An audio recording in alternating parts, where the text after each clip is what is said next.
That's great if you had those guys on your team, but it doesn't actually mean all that much for their value moving forward. Months matter on the calendar, but the switch from one month to another doesn't actually mean anything in the real world. It's not like May 1st hit and Gausman all of a sudden became a better pitcher, and he won't just magically become a worse pitcher now that it's June. Still, there can be some value in taking advantage of those arbitrary endpoints while the numbers are fresh in people's heads.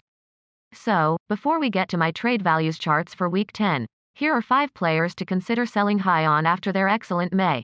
I liked Mize as a breakout candidate coming into the season, but I've been mostly discouraged by what I've seen so far despite the 3.28 ERA.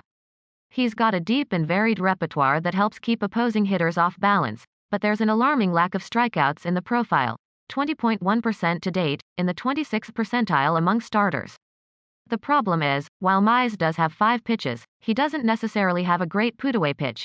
His splitter has the lowest whiff rate among pitchers who have thrown enough to qualify for baseball savants leaderboards, while his slider is in the 32nd percentile in whiff rate and his curveball is just in the 40th percentile.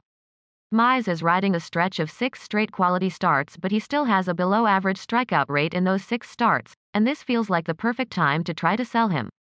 It wouldn't be a surprise if whoever does have Mize by the end of this month may be looking to drop him by then.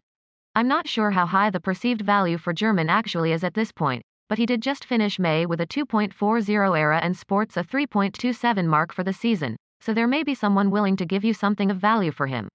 I would try to take it because German is another player I wouldn't be surprised was waiver wire fodder before long. I'm not saying that. Here are my updated trade values for Week 10.